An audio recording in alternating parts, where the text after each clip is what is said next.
आज हम लोग इस वीडियो में एनसीईआरटी 10th क्लास विज्ञान अध्याय 7 नियंत्रण एवं समन्वय पेज नंबर 138 के सभी प्रश्न करने वाले हैं। पहले प्रश्न का उत्तर कैसे लिखेंगे ये समझेंगे, इसके बाद इस पे अपनी समझ बनाएंगे। पहला प्रश्न है जंतुओं में रासायनिक समन्वय कैसे होता है। तो उत्तर होगा जंतुओं के जीवन के अनुरक्षण के लिए हार्मोन अति आवश्यक होता है। जैसे रक्त में शर्करा के नियंत्रण के लिए इंसुलिन का स्राव होना, आपात स्थिति में एड्रीनलिन का स्रावित होना अथवा विशेष व्याधियों से बचाने के लिए थायरॉक्सिन का स्रावित होना, ये सभी जंतु में रासायनिक समन्वय के उदाहरण हैं। देखिए अब बात आ गई जंतुओं की। तो जंतुओं में दो तरह से हमारे शरीर में समन्वय होता है और नियंत्रण होता है, एक तंत्रिका कोशिका और दूसरा हार्मोन जिसे हम रसायन कहते हैं। तो कैसे होता है, तो यहाँ पर प्रश्न से स्पष्ट है कि जीवन के अनुरक्षण के लिए हार्मोन बहुत ही आवश्यक है। जैसे रक्त में शर्करा पर नियंत्रण, यदि इस पर नियंत्रण न रहे तो मधुमेह जिसे हम शुगर की बीमारी कहते हैं ये हो सकता है। आपात स्थिति में, डर की स्थिति में, भय की स्थिति में एड्रीनलिन स्रावित होता है जिससे हमको अंदर से ऊर्जा की प्राप्ति होती है। तो इस तरह से बहुत सारे ऐसे रसायन हैं जिसे हार्मोन कहते हैं का स्राव हमारे शरीर में समय और आवश्यकता के अनुसार होता रहता है, जिसे जंतु के अंदर नियंत्रण तथा समन्वय बना रहता है। प्रश्न नंबर 2, आयोडीन युक्त नमक के उपयोग की सलाह क्यों दी जाती है। बड़ा ही इंपॉर्टेंट प्रश्न है, कई बार आ चुका है।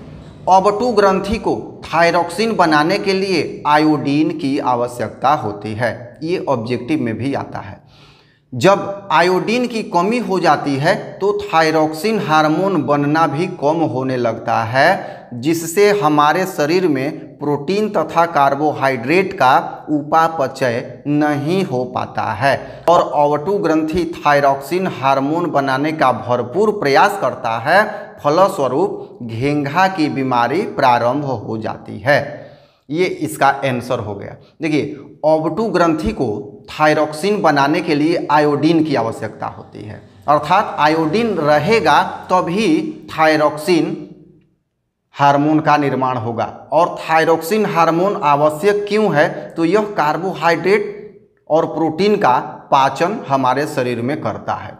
अब जब कमी होने लगती है थायरॉक्सिन हार्मोन की तो ऑबटू ग्रंथि चाहता है कि अधिक से अधिक हार्मोन बनाए, किंतु बन नहीं पाता क्योंकि आयोडीन की वहाँ कमी है। और इसी स्थिति में ऑबटू ग्रंथि बड़ा होने लगता है जिसे घेंघा की बीमारी हम कहते हैं। तो इसीलिए आयोडीन बहुत ही आवश्यक है।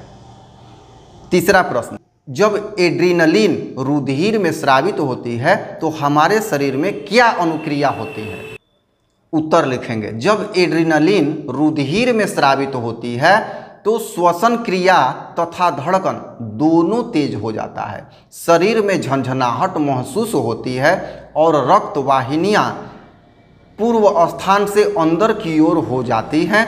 ऐसा होने से हमारे शरीर को विशेष ऊर्जा प्राप्त होती है और हम विषम परिस्थिति से मुकाबला करने में सक्षम हो जाते हैं। देखिए एड्रेनलिन जो हार्मोन है इसे आपातकालीन हार्मोन के नाम से भी जाना जाता है, ये कई बार परीक्षा में पूछा जा चुका है। तो यह कब स्रावित होता है, जब डर की स्थिति हो। जैसे आप देखे होंगे, महसूस किए होंगे कि पीछे से अचानक कोई आवाज़ आ जाए या कोई डरा दे तो क्या होता है, शरीर झनझना जाता है, रोम खड़े हो जाते हैं, श्वसन क्रिया तेज हो जाती है या डर की स्थिति में हमारी धड़कन बढ़ जाती है। तो ये सभी एड्रेनलिन के कारण ही होता है, क्योंकि इससे एक विशेष प्रकार की ऊर्जा उस विषम परिस्थिति से लड़ने के लिए हमारे शरीर को प्राप्त होती है और उस समय हमारे शरीर की ताकत दुगनी हो जाती है। तो इस तरह से ये एड्रेनलिन रुधिर में स्रावित होकर यही अनुक्रिया करता है।